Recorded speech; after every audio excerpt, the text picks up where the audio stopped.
My name is Jaden, and today I'm here to tell you about how someone you love can flip a switch without warning, and how, when that happens, what you do next can either break you or quietly shift all the power back into your hands. You see, I was engaged, thinking I was about to marry the woman I'd spend the rest of my life with. But 2 weeks to the wedding, she ended the engagement through a text message. I simply replied, "As you wish." And then I got to work. But for you to really understand what I did, I need to take you back to the beginning. Because none of this makes sense without the full story. So let's rewind. We met a few years ago. At the time, I was working at a bank. I worked in the business development division, helping small business owners understand their options when it came to financing, loans, and credit management. Part of the job involved hosting seminars and networking events for entrepreneurs looking to grow or stabilize their businesses. That's where I met Jessica. It was during one of those events. I was stationed at one of the tables, set up to offer advice. When I noticed Jessica walked in, she was beautiful, and that got my attention. A few minutes later, she walked up to my table. She had a question about her business. I answered her question, but I also noticed how easy it was to talk to her. She listened and asked thoughtful follow-ups. That conversation lasted longer than most I had that day. When it wrapped up, I offered her my contact info. "If you run into anything complicated or need help figuring things out," I told her, "just give me a call or shoot me a text." She smiled, saved my number, and said thanks. Over the next couple of weeks, I'd get texts from her. At first, it really was just banking stuff. But slowly, our conversation started to drift. I'd reply, and we'd end up chatting about anything and everything. Soon, the texts were daily. She'd call sometimes too. I wasn't just giving her banking advice anymore. I was giving her my time, my attention. And it wasn't forced. It flowed easily. Before I knew it, we were making plans to see each other outside of business stuff. Soon after, we were dating. At the time, I honestly thought it was the beginning of something solid, something real. But as I'd learn later, beginnings can be beautiful and deceiving at the same time. Jessica and I had been dating for several months, and while things looked good on the surface, it didn't take long for some cracks to show, especially around her finances. As you spend more time with someone, certain things naturally come up. I began to see just how much weight she was carrying financially, and honestly, it was a lot heavier than I expected. Her business wasn't doing well. At first, she tried to keep a brave face, but eventually she let me in on the truth. Her cash flow was tight, and her business expenses were stacking up. She also had a pile of student loans that hadn't been fully paid off, and together, those two things wrecked her credit. She was honest with me about it, though. I didn't judge her. I respected the fact that she trusted me enough to be upfront, even if it was difficult for her. Now, I work in banking, so I understand the system, credit, debt, business cycles, all of it. I figured that if we were building something real together, then her problems were also mine in a way. So I stepped in by giving her solid advice, helping her set up a realistic financial plan. We reviewed her expenses, went over her income patterns, and I even helped restructure how she handled her business books. And to her credit, she was open to it. She didn't push me away or get defensive. She really seemed to appreciate the help. She followed through, stayed consistent, and together we started turning things around bit by bit. About a year and a few months into our relationship, it genuinely felt like we were on the same page. We had gone through enough by then, ups, downs, and anything in between. I loved her, and I didn't need more time to be sure. So I proposed, and she said yes without hesitation. Shortly after, she moved in with me. We began living like a real couple, planning for a future, dreaming about what married life would look like. That was the part of the relationship where everything seemed to make sense. Or at least, it looked that way at the time.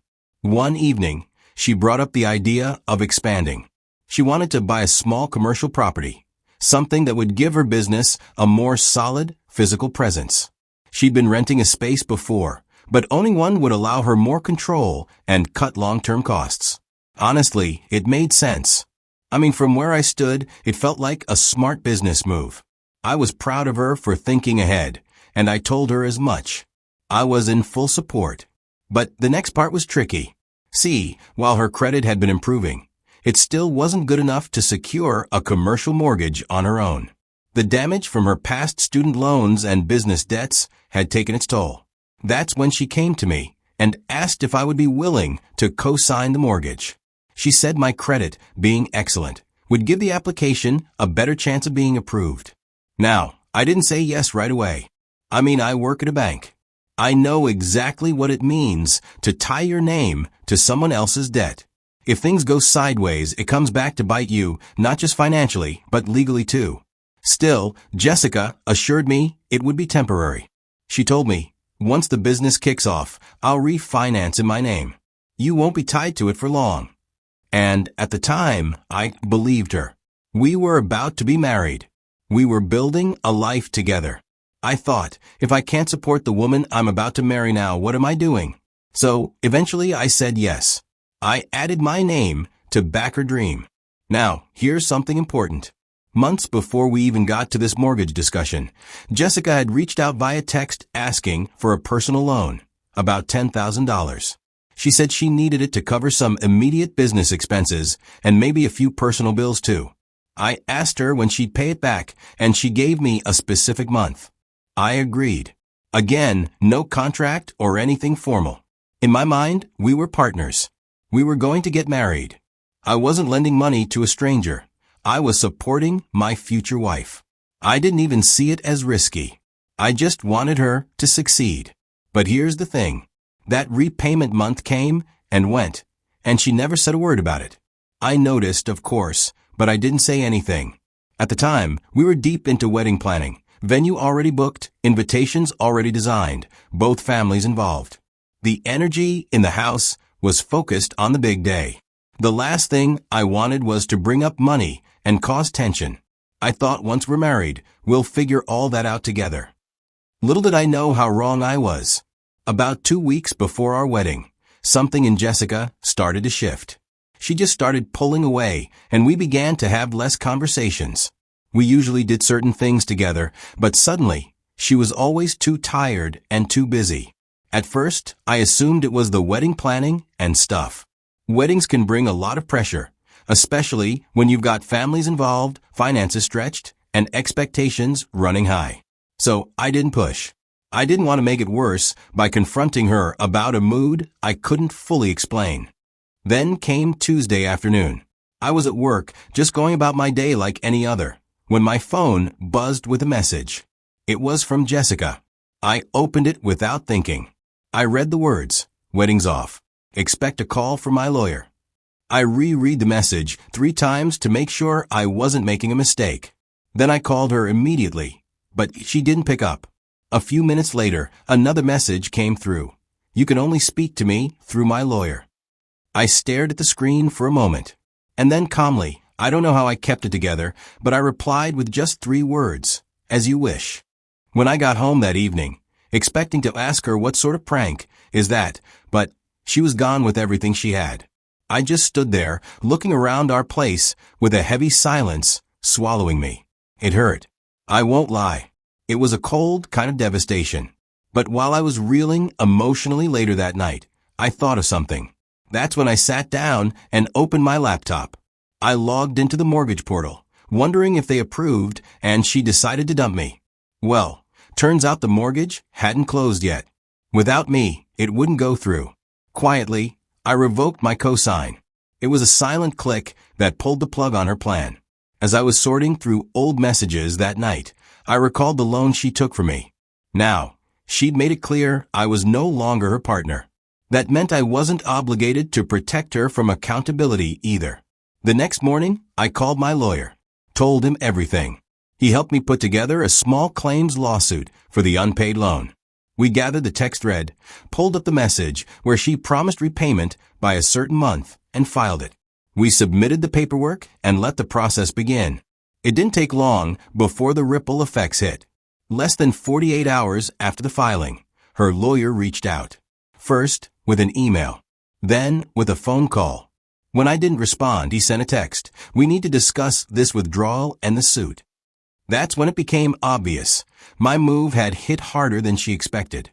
She had already signed a lease on the commercial space. She'd also entered into a contractor agreement to begin renovations, probably assuming the mortgage was guaranteed. My withdrawal not only collapsed the loan, but also left her legally and financially exposed. On top of that, the lawsuit was a threat to her already shaky credit. A few days after the legal storm started, Jessica reached out directly. She didn't even go through her lawyer this time. She messaged me, asking if I could undo what I'd done. Said we should talk things through and handle it between us. I read the message. Didn't reply. Later that day, she sent another message, this time with a bit more explanation. She said she had been under pressure, that she didn't mean to end things the way she did, that everything was overwhelming and she panicked. Again, I read it. Again, I said nothing. That's when her tone flipped. She accused me of being petty, said I was doing all this just to get revenge, that I was acting out of spite. Then she closed the message with, "Fine. Let's fight it in court." And at that point, I was ready. When the court date finally arrived, I didn't have to say much. The judge looked at the evidence, asked a few questions, and when her side couldn't deny the messages or come up with a valid reason for the non-repayment, the ruling came down in my favor. She was ordered to repay the loan, probably through court-managed installments, since she didn't have the full amount up front. I wasn't surprised. What followed afterward hit her harder than I ever intended. Because I withdrew my name from the mortgage application, the deal collapsed entirely. The property she planned to buy for her business expansion, gone. When the loan didn't go through, everything else crumbled. There was no way to pay the contractor. The lease became a liability.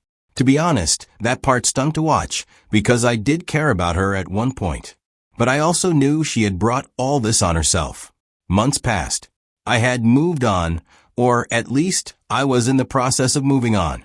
Then one afternoon, my phone buzzed with her name popping up. I opened the message. It wasn't cold or hostile like before. This time, it was different. She apologized, said she had messed everything up. She regretted how she handled things. She told me her business was failing, that things hadn't been the same since the fallout. She said she missed me, that she needed me. I sat with that message for a while, but I didn't reply. I let it sit there, just like all the other messages, because at that point, I wasn't interested in going backward. After everything was said and done, I took a moment to reflect, because I think there's something to be learned here. And maybe someone watching this right now needs to hear it. I still catch myself wondering, was Jessica ever planning to actually marry me? Or was this whole thing just a well-thought-out plan to use my support and then cut ties before the wedding day ever came? Maybe all of this relationship was a means to an end. What still gets me is how cold the breakup was. That wasn't just abrupt. That was strategic.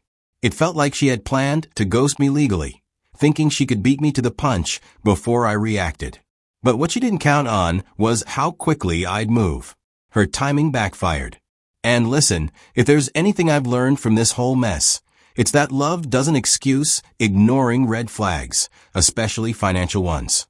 If someone's constantly borrowing, dodging repayment, or dragging you into obligations that only benefit them, you need to pay attention. Love should be about partnership, not leverage. Second thing, get it in writing. Every agreement. I don't care if it's your girlfriend, your best friend, or your cousin. Verbal promises get cloudy over time. Text messages, emails. Those save you when memories get selective. I didn't ask for a formal loan contract because I thought we were building a life together. But luckily, even that one text where she promised to repay saved me in court. Don't rely on goodwill alone. And finally, probably the hardest one, stay calm when you're hurt. I'm not saying don't feel your emotions. Trust me, I felt mine. But I didn't blow up her phone. Now, before I wrap this up, I want to hear from you. Seriously, what would you have done if you were in my shoes?